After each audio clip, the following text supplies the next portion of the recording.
No, but no, I literally have to down I have to offload one band and download another, and that's it. So tomorrow night we're doing a private party and we're doing hip. So what I do, how do I get ready? I listen to a bunch of hip.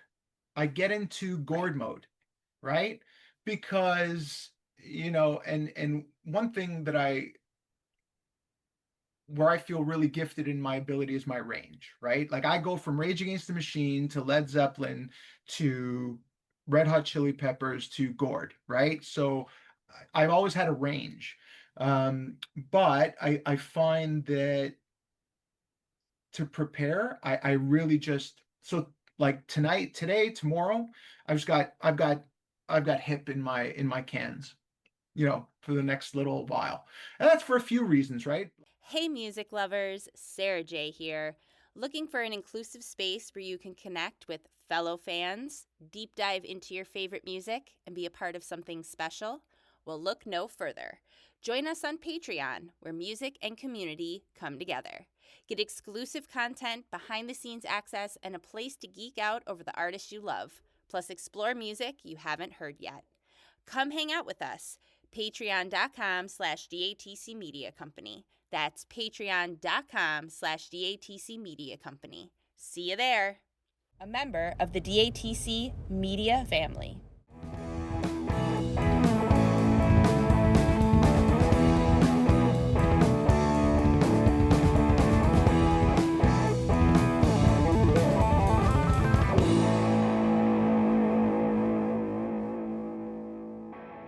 I'm really excited to have this conversation with you because I feel like Yeah. we just have so many things to talk about.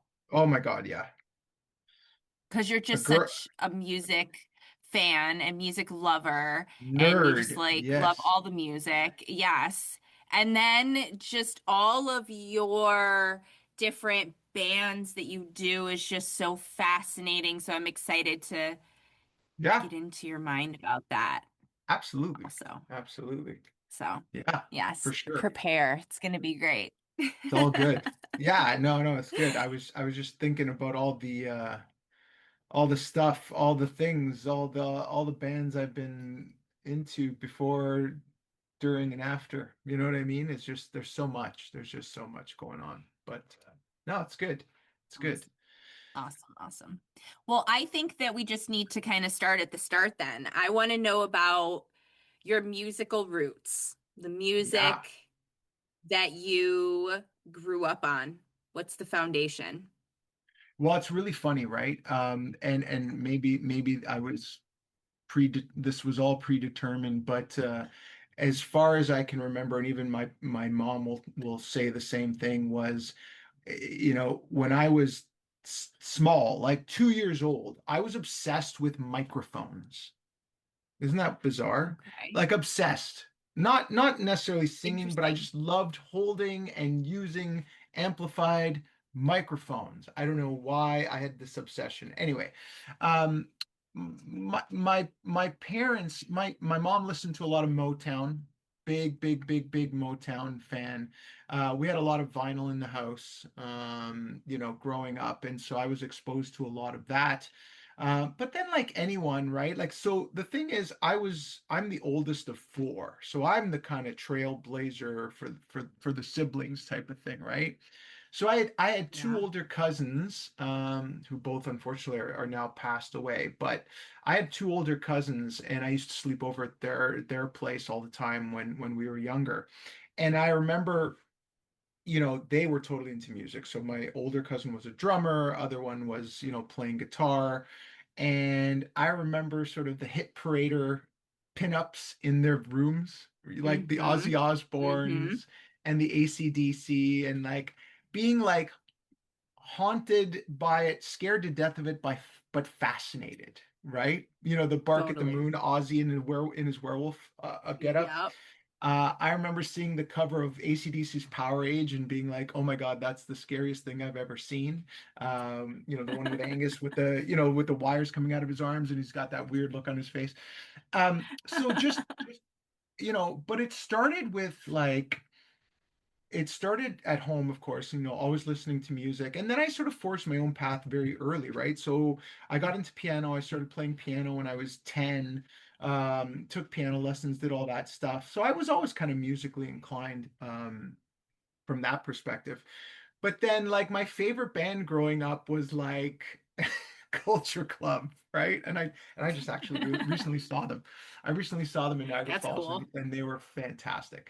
But I loved Michael Jackson. I loved all the poppy stuff. And then my cousin started getting me into like metal. Like then I totally swerved and was like, oh, what is this Iron Maiden thing? And what is this AC/DC stuff and Judas Priest and all that stuff? And so I got hit as a kid of the 80s. You get hit with the video, like the video vibe, right? So videos were on all the Hmm. time. You couldn't stay away from that kind of stuff. And so, I was just hooked from a very early age. So, um, and then, as I started, as my musical taste morphed, I fell in love with Black Sabbath. So I'll say it today, I'll say it every single day. Some people they're like, hey, what's your favorite band? Oh, that's so hard to say. No, I will say Black Sabbath. I love all kinds of music, but who's your favorite band? It is and always has been Black Sabbath, and I can thank my cousins for that. Um, so very, very early age. I remember buying tapes, like cassettes, like of like a Master Reality and the first Sabbath album were the first two. And I had went the reverse, right? Because I had known of Ozzy Osbourne, I knew Bark at the Moon, I knew all of that stuff. But I had no idea like about this Black Sabbath other than what my cousins would tell me. So they're like, here, listen to this. Or buy these albums. And so I bought the tapes with my allowance. And I said, wow, this now listen, I'm 10 years old. So I'm like, this sounds a lot like Ozzy. Was Ozzy, wait, what? Huh? And then finally, my older cousins were like, yeah, he was in Black Sabbath, and Numbskull, and so it just blew me away. Anyway, so Your got young into mind was so blown. blown away. I was like, "Oh my God." So what I did was I went and bought all of the other Black Sabbath tapes, right? Not knowing because I knew I became musically aware when Dio was in Sabbath. So I saw the videos of Dio, Hmm. right, with Sabbath, Die Young, and Neon Nights, and you see Black Sabbath, and I'm like, oh, okay, so Black Sabbath is this Ronnie James Dio guy and this Ozzy Osbourne guy, and then I got into Black Sabbath, it's like, wait, this sounds like Ozzy. What the hell is this? So I remember buying the tapes, days before internet, you could research. I bought every tape, hoping, praying to God that it was Ozzy's voice on the tape. So I would buy like, oh, this is Technical Ecstasy. I really hope this is Ozzy's voice. Yes, it's an Ozzy album, right? 10-year-old me. Anyway, fell in love, never looked back. And then never had any aspirations to sing. That happened like later on in high school, where, I was sitting, I remember, well, as an adolescent, you're in the park with your friends. It's a summer day. You're drinking some beers. You're smoking some things. And somebody's turning on the radio or the car stereo. And I remember just singing along to a song. I'm like, oh, I love this song. I forget what it was. And all my friends saying, holy shit, dude, you should sing in a band, man. And I'm like, No, like, what are you nuts?" Um, Yeah. and so that was like, high school, grade, what, 9, 10. And then I remember going to every year our high school had a talent show. And there would always be this kick-ass band, and it's two brothers. Shout out to John and Anton. So two brothers in my Catholic high school, and they played with a couple other guys, and they did like Metallica covers and stuff like that. And the school just thought they were like gods, the gods of the school, right? So they would come in and do the talent show every year, blah, blah, blah, blah, blah. And the first time I watched them, I said, oh my God, I want to do that. I want to be on stage. I want to do that. Like I just got the bug I want to be on stage. I want to sing. I want to perform.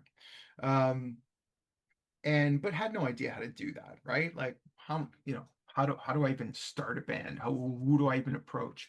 And so it just so happened that in our neighborhood there was a couple guys that had started playing. So a friend of mine, played some drums, another friend was playing guitar, and they said, "Hey, why don't you come join us?"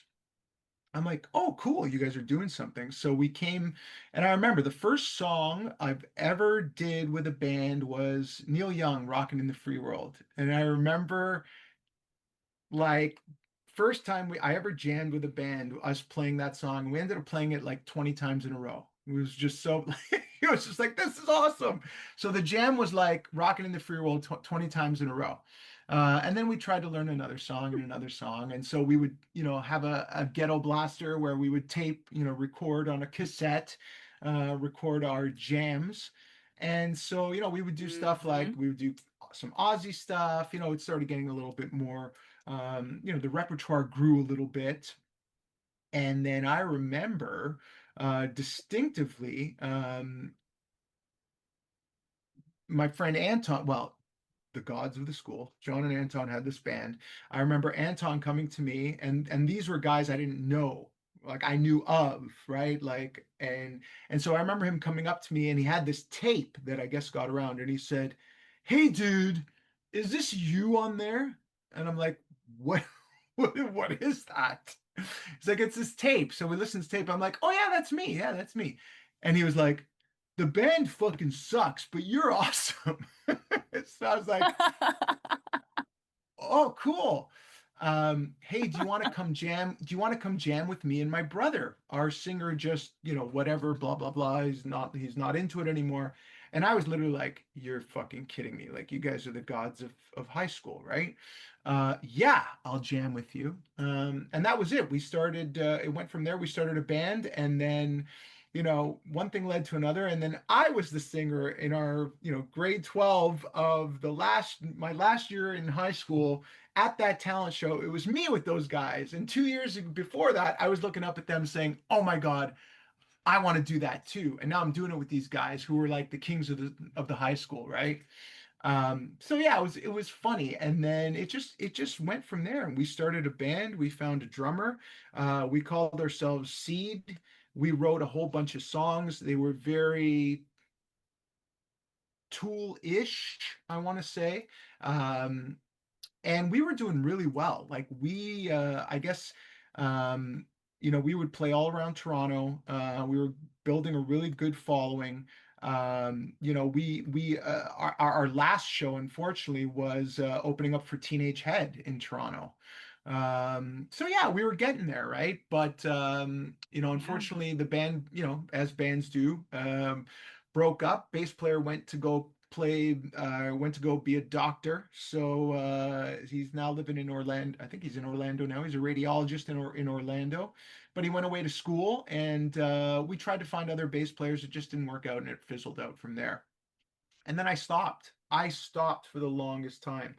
And then I got married, and we had kids, and life happens, and you ain't got no time to jam with little kids and work and responsibilities and blah blah blah. And then yeah, quit for the longest time. And then I was working at a bank, and guy that I was working with, who became a great friend of mine. You get to talking to people as you talk to people, and you find out, hey, he's this bass player. How I said, yeah, I used to sing, oh, so long ago. And he said, "Oh yeah, I play bass, and I'm playing with these guys, and yeah, we're looking for a singer. We're just jamming." I'm like, "Oh no, screw it! Like, I know those days are over." And he just kept bugging me, and bugging me. So Richard, if you're out there, thank you for bugging me. And because I finally went out, I said, "Look, you're driving me nuts. Like, okay, I'll give me 5 songs you guys are doing. I'll figure them out. I'll come jam with you guys, but just once. I'm not doing this. I'm not getting back into this." Um, famous last words. Um, went to that jam space. Finished it. Had a jam session, whatever. And then I was like, "Oh my God, I fucking missed this so much." I was like, "Oh my God, I missed this so much. Why did I stay away for so long?" Um, and that was it. And then we just not that it was ever a band.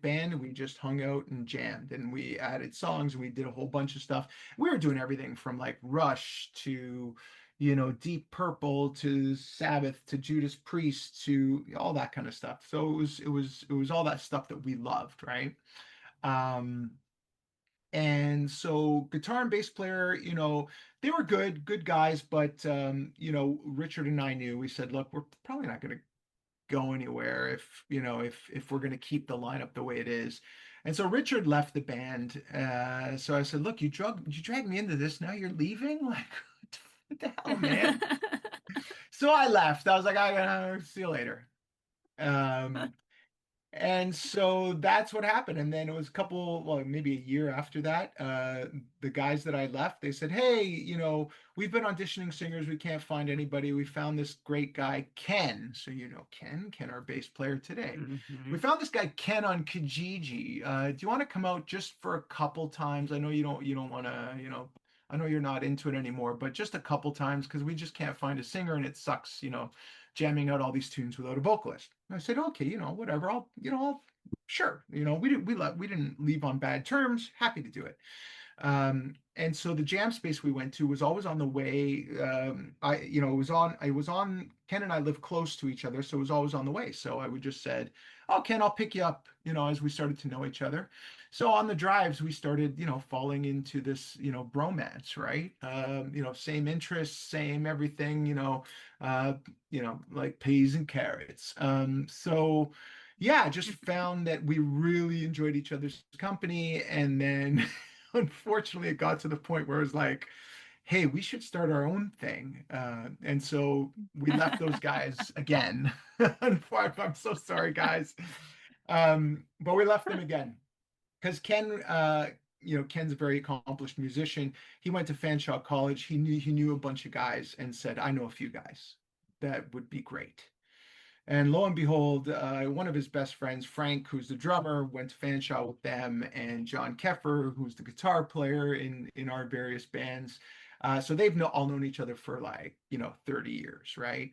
And I came in, and so we've sort of hit it off right away. So, what I love about what we do currently is that it's a friendship there. It's not a bandmate thing, right? Like I wouldn't play with anybody Mhm. else. You know what I mean? Like I wouldn't do it. Um, and so we started with Freeloader, which was just 90s classic rock covers. And then, we part of that was we started doing some Chili Pepper tunes, right? We started doing some Tragically Hip tunes in there. We started doing some Rage Against the Machine stuff, right? It was a mixed bag.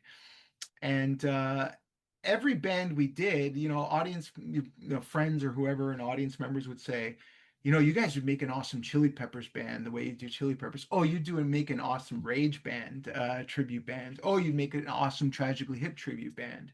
And so we just said, well, fuck it, why don't we, right? Like we all love the Chili Peppers, so we said, look, we'll learn a bunch of Chili Peppers tunes. Great.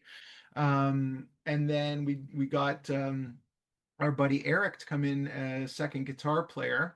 And we started our hip thing, and that went off really well. And then more recently, we were like, screw it, why don't we do the Rage thing? Like that, there's a market for that, like for that stuff. So it's literally four bands between five guys. And then Ken, Frank, and Eric also do a Cure and a Smiths band. So there's like eight musicians that are in like six bands. it's it's it's an That's very cool, incestuous though. it's an incestuous thing. I always say to these guys, we should just form our own entertainment company. We already have the roster. Like, you know what I mean? So it's a lot of fun. So These are like crazy ideas I love. well, that's it. Like, and we open for each other, right? Like, it's like, okay, well, we'll do a night of Chili's and Rage, and we'll call it the Funk and the Fury, and we'll play a set of Chili's, and we'll do a set of Rage, which we just did in Welland, where your mom came out to see us. We did that, and the hip stuff, like, obviously love doing that. So we took all these bands we love, and we just said, look, we're just gonna, do these tributes, right? So yeah, and it's been great. It's so much fun. And why not? And I think that really, really speaks to the level of individual musicianship Yeah. that that you're all able to play such different genres and have such a knowledge of it in order to be really good at what you do. You're just not out there playing it just to play it because, anybody can be the drunk guy on the patio with the microphone in the summer. That's, Right. Right, right. Yeah, and the guys are all heavy hitters. Like they've had their own bands, they've wrote their own material, they've toured across Canada. Same with me, right? Like we all had some individual success, before all coming together. And now, we're all older. Tributes are cool. I got nothing left to say. I'm just gonna steal other people's songs and have a blast doing it. Um, you know. Which I'm really interested to talk about this whole thing a little more.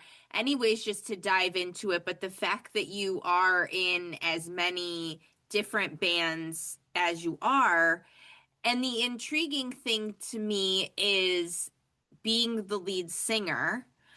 How do you personally prepare to be the lead singer of each individual tribute band? Yeah, that's a good question, Sarah. And because you do have to prepare, right? Like I get into a mind space, right? And we know so many like, my God, I know so many songs. It's crazy. Like Right. brain health, I'm not worried about my brain health. I'm not. I'm not. Because I'm not the iPad guy. Singers Yeah. who sing with iPads and phones, stop it. Anyway, that's Yeah. just sorry, getting off that. You Anyway, gotta have the uh, memory. Come on, guys. stop it. You're putting on a show. Anyway, Work um, the muscle.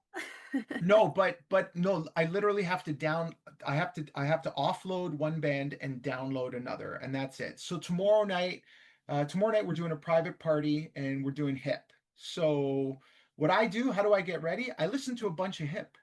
I get into Right. gourd mode, right?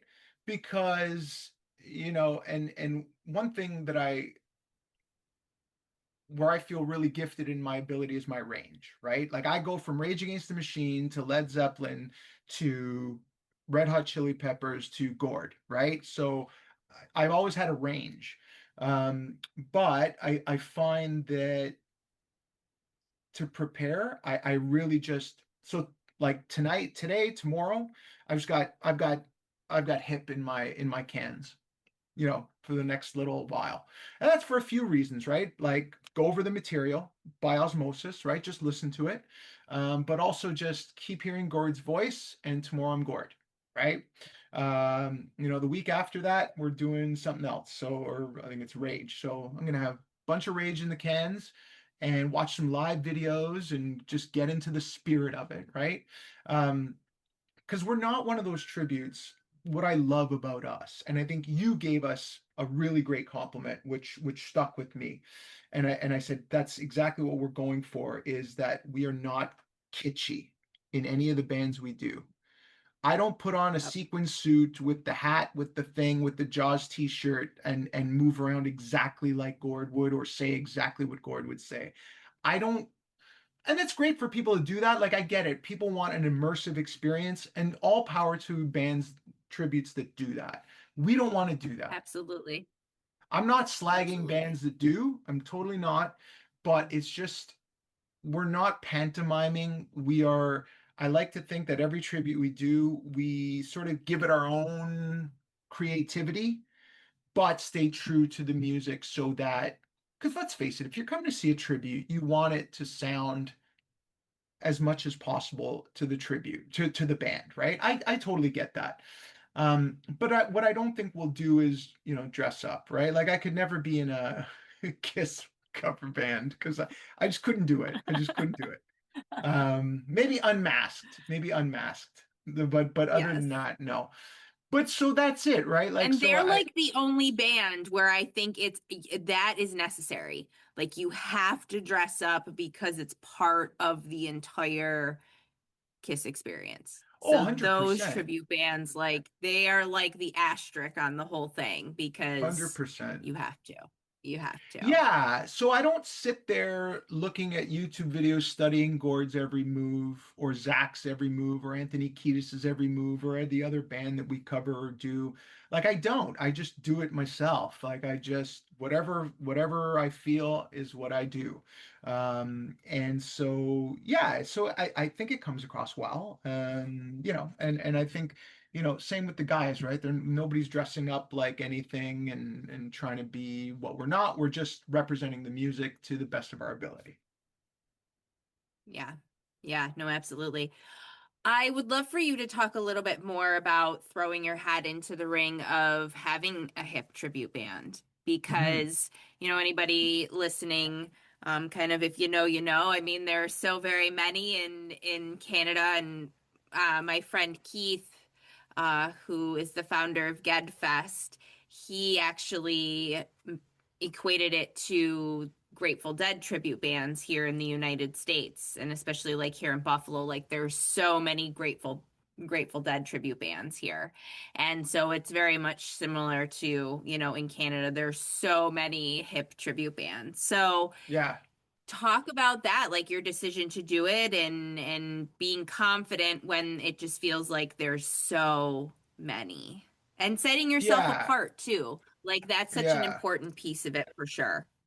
Well, it's not. Listen, it hasn't been the easiest to break through. We're hip tribute number 6,431 in Canada, right? Um, And so, I think the reason we did it was because, well, we enjoy it. We like the music, of course. Right. And we figured people enjoyed it. And so we would do it. We knew coming into it, we said, look, there's going to be a lot of competition. There's going to be a lot of, folks doing it. Um, but, at the end of the day, I find that I don't want to slag anybody off. I'm not going to mention any names or anything like that, but I think we're one of the better bands to do it, just in the sense of, just hitting note for note precision is I think where we try and do it from that Yep. perspective. Like we want you to feel like you're Yep. listening to the album type of thing. Um, Yep. But it's been hard to get the market share, right? Like every time you go for a gig, it's like, oh, we already got a hip band, right? Unfortunately, we got Yeah. knocked out of Gedfest for Toronto this year for a band that's been doing it for a long time. And it is what it is, right? Like, it Hmm. is what it is. So I'm not too worried about it because it's like, well, I've got a bunch of other things on the go. So, when we get, Right. we seem to have pockets where we are wanted in certain cities more than others, in certain areas more than others. So like Burlington, Ontario seems to really gravitate towards what we're doing. So, we got a bunch of gigs lined up there. We've got a private party tomorrow. Um, but I find it's tough, right? Like it's tough. There's a lot of bands that have been hip bands that have been doing it for a really long time. And so they are tried and tested and they have a good share of the market. But I also think there's enough places to play for everyone, right? Like it's Absolutely. not too hard for us to get gigs, but it, it can be difficult, right? A lot of the booking, because I do a lot of the booking for the bands, right? And hip seems to be the toughest one just to say, oh, we already got a hip band.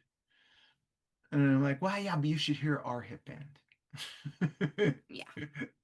Yeah. And I I think find that when we you do guys get a need to chance, check them out. when people do give us a chance, then it's like as soon as we're in, we're in. But it's hard to get in. That's all. Yeah. So Yeah. we knew that And going that's kind into of just it. the case, even if you had a band with your own material too, when you think about it.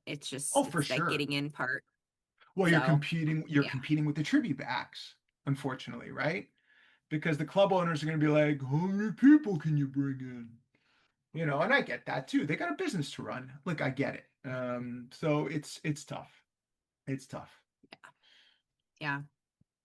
I'm curious what you would say is the biggest misconception that people would have about a tribute act. Oh man, I so I don't, we do a lot of social media. You got to do social media, right? And excuse me, you always get a comment. Oh, pretending to be somebody else is just wild, or Yeah.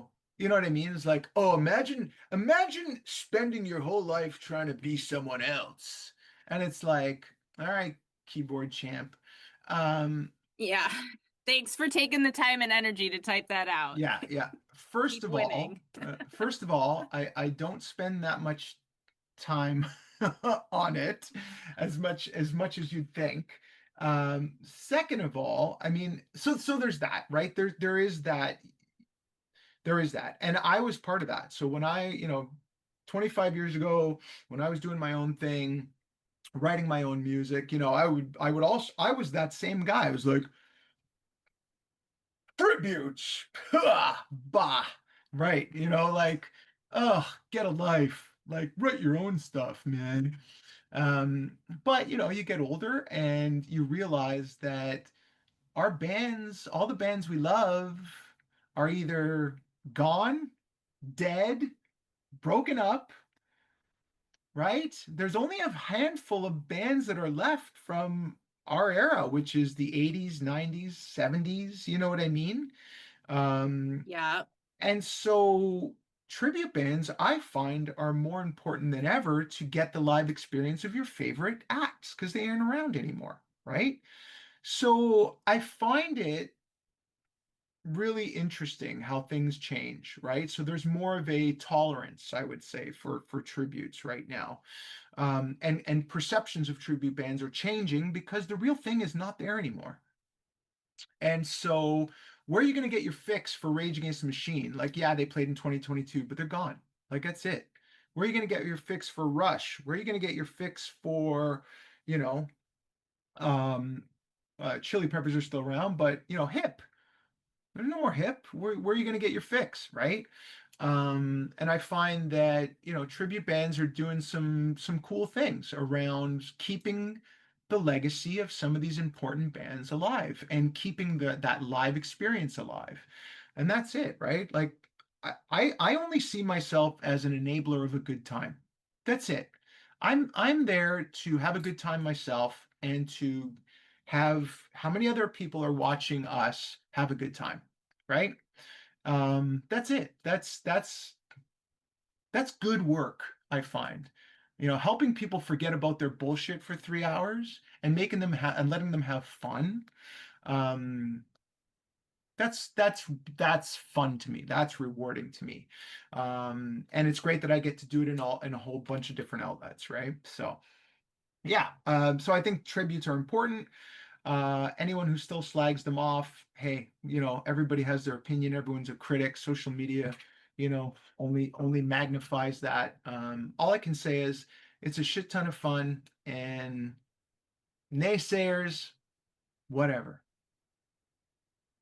For Yeah. everyone that I slags agree. us off, there's 10 people that loved it.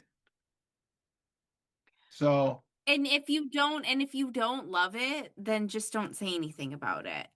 well, this is the Like you let's don't. like don't get me started going down the rabbit hole of like just why just perpetuate your hate, like just yeah, if you don't like it, you don't like it. Like, I don't know anyway. We could talk about the intricacies of social media behavior, and internet behavior all we want, but people are going to be people. That's one thing I've learned in life.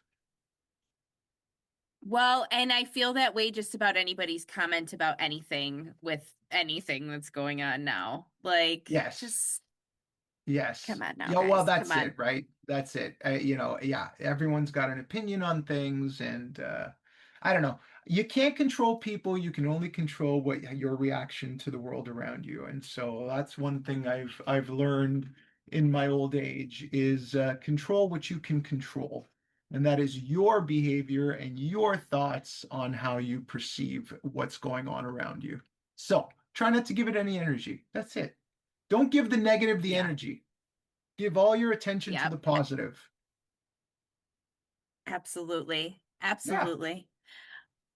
So I'm really interested in getting your take on this. So this was in a book that I read. It's called Jamaica, and it's the history of jam bands and the whole festival like thing, kind of starting with like Ford Nice. Festival and stuff like that in the 90s. So Yeah.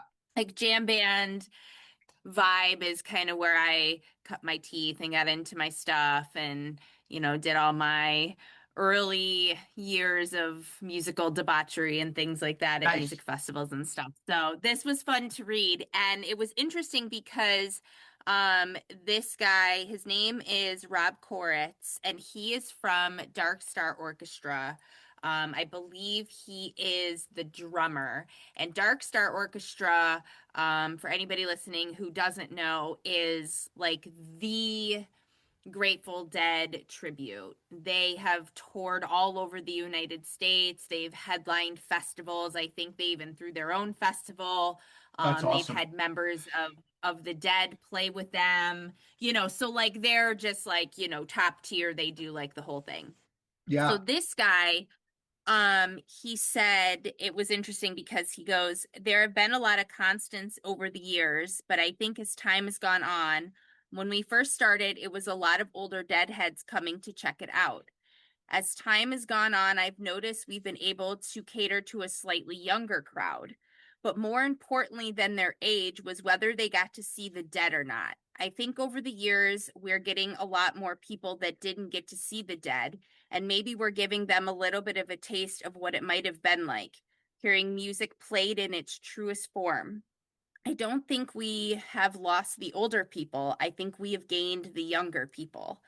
It Mm. didn't used to be that important to me when I first joined the band. What was important to me was the people who had seen the Dead.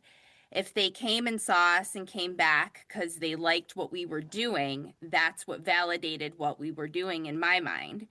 As time has gone on, I've realized that's great, but my perspective has changed. It is equally important to turn on people who never got to see this music and keep it alive for their kids. So my perspective on what's important has changed as to who we are catering to over the years. Mm. It So goes back to I read that and I instantly thought of asking, like reading that and yeah, asking your thoughts on yeah. It goes back to what I was just saying, right? On the importance of tribute acts, right? So it's not so much the people that the people that grew up on that stuff. Well, it is that, but it yeah, it paused me to think there. It's also for the kids that are discovering it, right? Like I discovered Led Zeppelin in the 90s in high school. that. Yeah. Yeah. John Bonham was dead Yeah. 15 years by the time I even knew a Led Zeppelin tune and fell in love with them, right? Yep. Um, so I didn't consider that. There are, the kids that get, really fall in love with this music. And like things like TikTok now, right? Like you see like so my friends are in a Smiths tribute. Shout out The Queen is Dead. Excellent Smiths tribute. By the way, I hate the Smiths, but that's it's a long running joke. We always laugh at them for being in a Smiths cover band, and then they laugh at us when they show us all the money they've made from their sellout shows. So it's yeah, it's love hate. Anyway, there's a huge resurgence or growing Smiths fan base of like teens, current gen, whatever they're calling them now, um, who Right. are loving the Smiths because of TikTok, because of seeing videos of Morrissey on TikTok. Like that's just an example. So all of Yeah. a sudden they're getting all these kids to their shows, right? We've noticed it too. Yep. Rage Against the Machine. When we played, so we played in Welland, we did the Chili's Rage. There were 10-year-old kids with Chili Pepper shirts on and Rage shirts on, and their parents took them. I was like, "Oh, you brought your kids?" And they were like, "No, no, no. My kids wanted to come to this. They brought me. I bought them the ticket." And I was like, "That's awesome." Because it was an all-age show, right? Yeah. So I had like Yeah. 10, 15-year-olds, like we had 10, 15-year-olds at that show losing their shit and falling in love with Rage. Rage's album That's came out amazing. 20 years before they were conceived. Their first Yeah. album. You know what I mean? So it's like, Yeah. yeah, you know what? That gives me pause for thought. That gives me more hope for what I'm doing. That passage. I love I love that. That's amazing. Yeah, I'm so glad I shared that with you then. I mean, I read that whole book and I've had it, bookmarked for a while, and I was just like I really would love to get his yeah, perspective. And I did see that, I mean, with my own kids, now that it's summer, they'll definitely go to all the shows with me and stuff because we'll be outdoors and we'll be doing stuff. And one of my first Strictly Hip shows was at the Horseshoe, and all of the kids pretty much in line were younger than me. I'm yeah, 41, and all the yeah, kids in line, and I'm like, this is incredible. This place is just packed with kids that are 22, and you just think about that band's timeline and everything, and just how young those kids were, some not even yeah. born, It and fills my heart getting with to joy. experience it. Yeah. It fills my heart with joy Yeah. that kids are going, like music is still happening. And kids still want to Yeah. go out and see bands, whether it's original music, tribute, whatever. Like, I'm so happy. I'm so happy. I'm happy that people are still doing those things, right?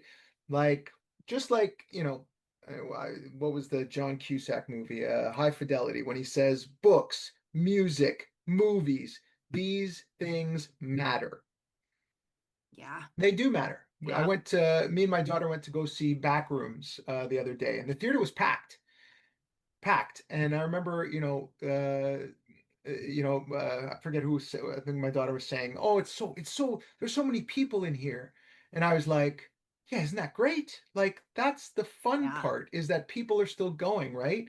Because it's a scary movie. So there's a jump scare, and like 200 people go, ah, and popcorn goes flying, and then everybody laughs. Isn't that way better than just being home and alone watching it? Yeah. Anyway, Yeah. I'm digressing, but You it's the get same that thing with music. communal vibe. It's It's the that same thing with same music, thing. right? Whether we're Yep. playing hip, whether we're Yep. playing rage, whatever. When I see people in arms singing the lyrics, right? Or we do a Hmm. sing along to Bob Cajun where I'm acting it out and they're singing. It's so much fun. It's so much fun. So whether it's I whatever. really want to ask you this. What do you think? I mean, and you might say Bob Cajun for that reason, but Hmm. out of all of these catalogs of songs, is there like a song that really is super meaningful and really powerful, or really hits when you perform it? Something that just is most personal when you're doing it. Yeah, yeah, absolutely. I think, well, for every every band we have, there are certain songs. I would say for the hip, um, songs that really resonate with me are ones, eh, so fully completely love doing that one. It's my favorite hip song. That nautical disaster, all of those very introspective, very deep poetic songs that Gord wrote, I really enjoy. Those ones. Some of the deeper cuts, right? Like I love Cordelia. I like anything with that strong lyrical content. I really dig. And those ones are really, really important to me. All the rage stuff. I'm a huge fan of Rage Against the Machine. Like always, always have been. Blew me away when I first heard them. Um, but it's more the message too. Like one of the things we always say at our rage shows is like we're recreating the music, but we're also reiterating the message, right? Like that's a Hmm. big one. My kids are mixed race. Um, and so I got skin in that game, to really see the world change for the better. And Right. if look, listen, I know what this is. I have no misgivings about what I do. I sing other people's songs in bars. I like let's call Right. it what it is. So there's a degree Right. of like I don't have a big head about this because I know what this is. But when, the Rage Against the Machine more than any other band, I find it hits me the hardest emotionally because I have a vested interest in what Rage Against the Machine is trying to say and what they're trying to say and the message that they're trying to convey. So for me, that's big. And I love the music, the groove, everything. So the music, the message for me. Chili Peppers, I just like it's just funky and fun. There's no introspection. I don't even know what the fuck Anthony Kiedis is talking about half the time. Like, he's talking about some girl called Danny in California. That's 50% of their songs, right? I get it. Whoever Danny is, she must be a really, great gal.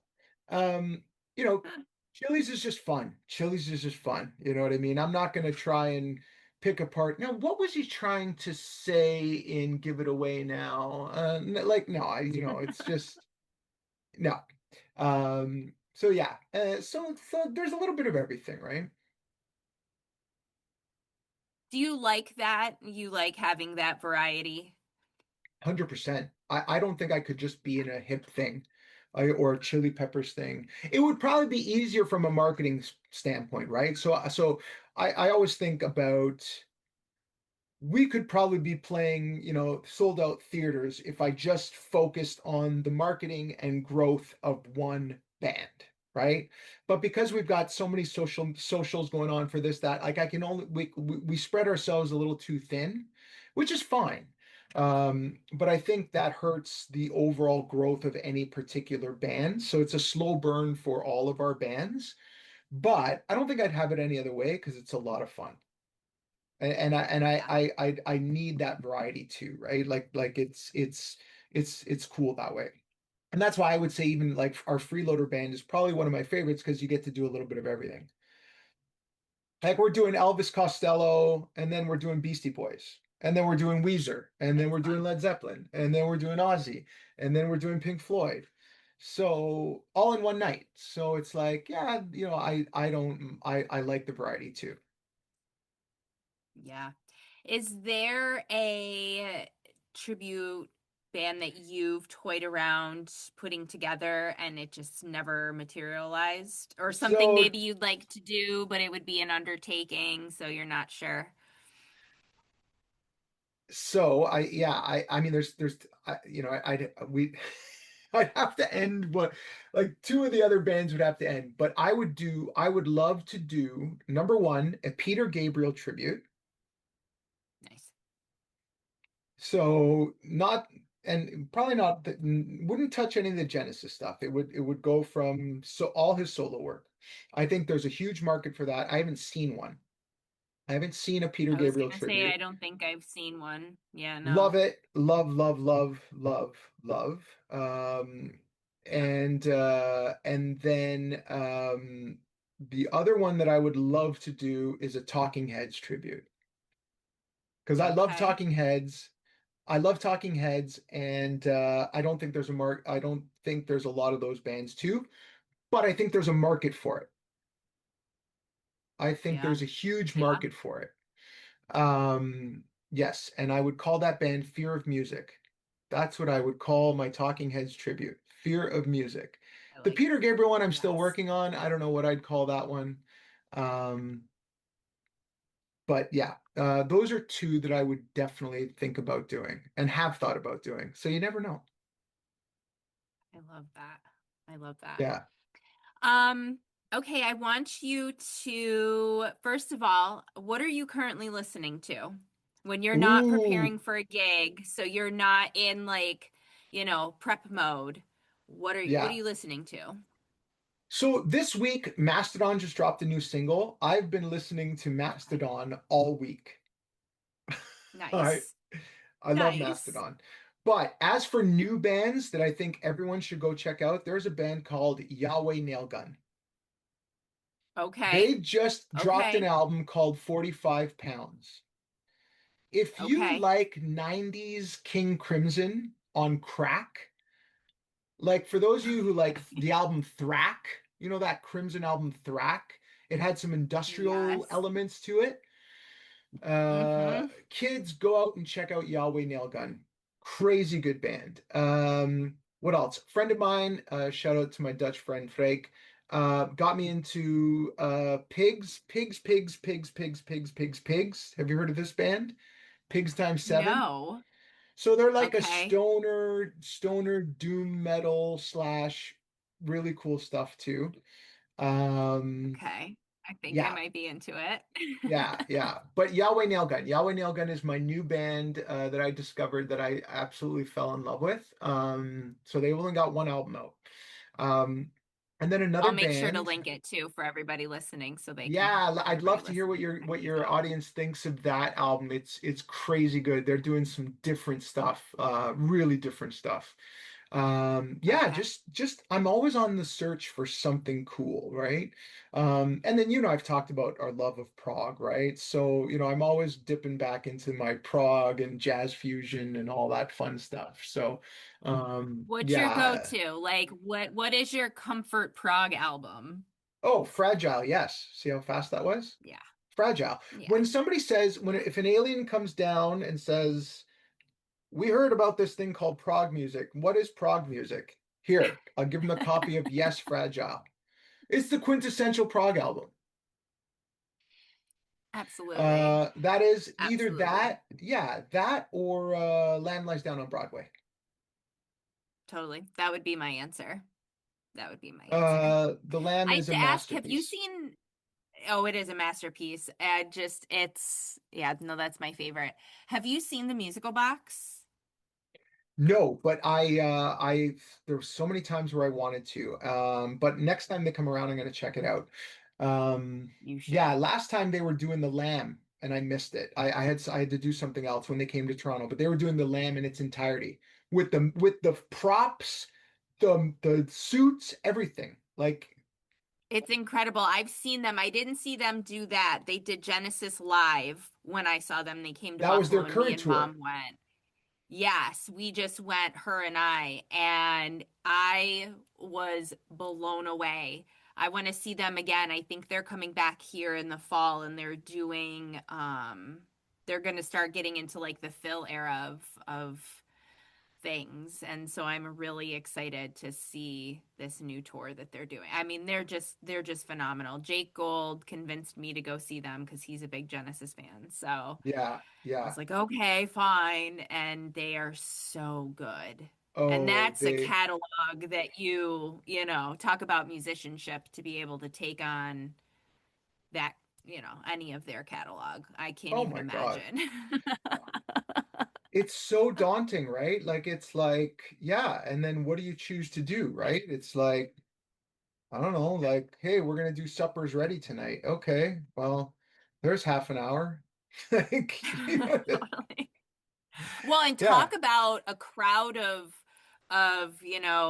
for a lack of a better word, a very snobby audience, right? I mean, you have people that have been listening for decades and decades and decades, and some people that were at the shows in the 70s, and Oh yeah. it's a task. It's The quite a thing to scrutiny, live up yes. to. The scrutiny of the Yes, diehards, absolutely. right? The scrutiny. Yeah, that's Yes. something to talk about with tributes is coming correct to the aficionados of the bands can be a very nerve-wracking task for sure. I'm sure. So could you imagine being in a Genesis tribute? Oh my God. There's a band in Italy called Legends of Prague. They're a tribute to prog rock.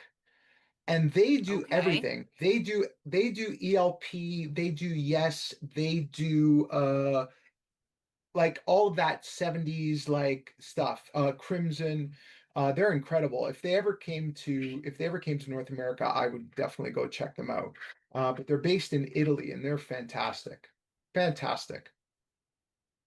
I'll definitely have to check them out for Yeah, sure. yeah. But That's those incredible. are my comfort frog out. Those are my Sunday morning, have a coffee, put on the vinyl, and just That's I tell people this all the time. I fell in love with Yes because of John Anderson's voice and lyrics. I always say to people, John Anderson made me yeah. believe in the world again. He made me believe in the goodness of the world again.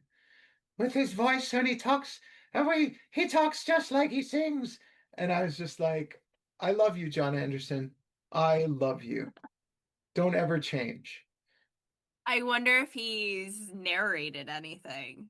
It'd be the perfect like going to sleep soundtrack for you, him reading Oh you my a God. story. He should run guided meditations. It's an untapped market. Guided body scan meditations with John Anderson. And now I want you to focus on your feet. He would be fantastic. No, I love everything about yes. And that's the funny thing. So Prague, my love of Prague came when we were looking for this was my old band in high school. We were looking for a new drummer and we were auditioning guys and there was this one guy um who said we have to meet first before we jam. We just have to meet. Okay, fine, we'll meet. And he brought a tape deck with him and he had all these tapes. um, he was insane. We didn't hire him, but he brought all these tapes and he started playing us like Relayer from Yes. And he started playing like this. So if you know the track Sound Chaser, second track off that Hmm. album, and it's just like ba-da-da, ba-da-da, ba-da-da, da, da, and all this drumming stuff. And he was like, "Do you hear it? Do you hear it?" And I'm like, "I hear it." And I'm like, I actually like this shit. You're nuts, but I really like this stuff. Who is this band? And like everything came in reverse to me, right? So I'm like, who is this band? And then I was like, holy fuck, are these the guys that did like Owner of a Lonely Heart? Because that's what I remember from the video age, right? For That was sure, of course, my of first course. introduction to Yes was when they played Owner of a Lonely Heart every 5 minutes on much well, we had Much Music, you had MTV. But that was on Yeah. rotation all the time. I was like, oh yeah, this song's kind of cool, but it's kind of lame. These one-hit wonder bands suck. It's another one-hit wonder 80s band. And then when I learned, oh, they were doing albums. Oh. And then I was like, oh my God, I love Yes. So everything came in reverse for me. It was really funny. It was really funny. I guess it's the time I grew up. Yeah, I think that probably would have been my introduction, but my mom loves to tell the story that one of my first pictures that she took of me, which you can only imagine the camera constantly being out my whole childhood. But she has a picture of me with headphones on, and she's got Yes on in the headphones. So I'm, not even a year old, and she's already. So see, I was already kind of Yes. predisposed to it. This is how I was supposed to be. So Fantastic. Fantastic. Yeah, and my Yes tribute band would be called Yeah. That's what they would be I love called. this. Yeah. It'd be great. It would be I great. was at the dispensary the other day and I was talking to one of the bud tenders, and I don't know how it came up about, music and tribute bands and whatever. You're just shooting the shit, right? And the guy's like, "Oh yeah, I saw this really great Bare Naked Ladies tribute band and they were called Fully Dressed Dudes." And I'm like, "That's actually really great, Fantastic. actually." Fantastic. Fantastic.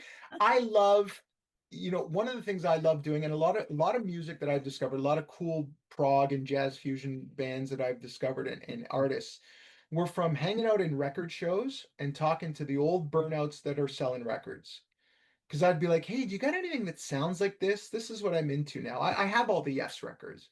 And then they would like treasure trove of knowledge, be like, oh, have you listened to this? Have you listened to this? Have you listened to this? And then I would do blind buys, right? So my blind buy rules, if I was buying vinyl and I didn't know anything about the artist, first of all, it had to be under $20. Second rule is it had to have a really cool kick-ass cover. And then I would Okay. look in the back and it'd be like, hmm, four songs, 46 minutes. I'm in. You know what I mean? Like, wait a minute. Totally. Okay. Oh, they have a 15-minute song. I'm buying this record. This has got to Yes. be good. This has got to be fucking awesome because Yes. there's only one song that's 3 minutes. This is awesome. And nine times out of 10, I would take that album home. I'd be like, I love this. I love this. Where are all their other records? That's my prog I've rule. used this same method. Yeah, we all have. Everyone has, right? Kick-ass cover, 15-minute song. I'm in. Well, and that's another thing too, is the lost album art. Album art is not what it used to be. Yeah, I mean, I'm a physical, well, look back here. These are all my movies. I'm Yeah. physical media. Physical media. You don't own digital. They will take it away from you anytime they feel like it. Anytime a license gets lost, anytime a deal falls through with the bigwigs in some executive boardroom. Like, I love holding something, looking at art, reading the lyric sheet, gatefolds. I can't get enough gatefolds. Gotta have my Hmm. gatefolds. And that's what I love about prog albums. Prog artists, they spent so much time on the experience, right? The album experience. And that Hmm. the CD age, you got to do less of it. Like, there was less, you had less of a um, less room to do your art from the CD perspective, and now there's really nothing from a streaming perspective. But God bless bands that still put out vinyl. I know it's expensive, but thank you. All the bands that do it, thank you. People are still bumping it. I love that there's a vinyl resurgence. There's a cassette tape resurgence for fuck's sakes. That's incredible to hear. I love Yes. this. I love this. So it's great. It's great. Buy physical media, folks. Movies, books, records. Yeah. And you have your vinyl junkie thing right behind you. I love that. It was like Yeah. visible just as you had said it. I think that was perfect. So I have to ask you, what is your white whale of your vinyl? Like what is it? What is that one that you want to add to your collection and you just haven't yet? Oh my God, that's so. Well, let's see. What's on the Discogs want list today? You know what I mean? Uh, I don't know. You know what? I think I've stopped. I've stopped because it's just too much. I don't have the space for it. I think I have everything that I've kind of wanted. If I discover something now that I really want, unfortunately, it's going to be super expensive. You know what I Yeah. mean? Like, I've been on the hunt for, you know, a lot of different things, but I think I have most of what I really want to have. Do you know what I mean? Like, there's nothing out of my scope that, I'm not. I don't have to have the original pressing. I really don't. But I recently got a copy of Bitches Brew Miles Davis, like a pristine, like original like a Canadian pressing, but still, original. So whenever I can, I get original pressings because I kind of want to see this is how it sounded when they released it. This is how it's like these were this is for whatever technology limitations they had or didn't have, how they produced it, how it came out. This is what it is, right? I like that. But then, if I find a repressing, big deal. I buy a repressing. I buy what I want. But right now I've stopped and I don't think there's anything right now that I have to have. I'm in a good place. That could change. Like I'm in recovery. I am in recovery. Hi, my name is Joe. I'm a vinyl addict. It has been 63 days since I last bought an album. Here's my badge. But I could Hi, I Joe. could I could it could all go to shit any moment and I could just In go and any moment. yeah, it's like, oh my God, like $200, bye. And then you get into fits, Hmm. right? Like you get into these fits where like I got into this big roots reggae period where I looked at like all these reggae bands that I had to have and went out and got them. Like I'm very um obsessive that way. It's unfortunate, but it is. It is my nature. So I've been good. I've been very good, and it has helped my marriage. It has helped me. It's been very good. It's been very good. So yeah. How about you? What is your That's why? Like, are you vinyl? Do you collect vinyl? I do not actually, and a lot of it is just because of the investment to it, as Yeah, I know myself. I don't start. do. I do own a copy of The Lamb Lies Down on Broadway on vinyl. And that's Yes. just because it just feels like you have to. I mean, I think I've probably only actually played it a handful of times, but I just love that album so much, and it's so foundational to everything for me. Yeah. And so it's just like more out of like, it's almost like having a copy of the Bible. Like, maybe you don't read it every day or anything, but you just kind of, you have a copy, 100%. on the shelf. 100%. Yes. Yeah. Yeah, I love that. I love that record so much. So much. And I think it's just so quintessential just for so many reasons.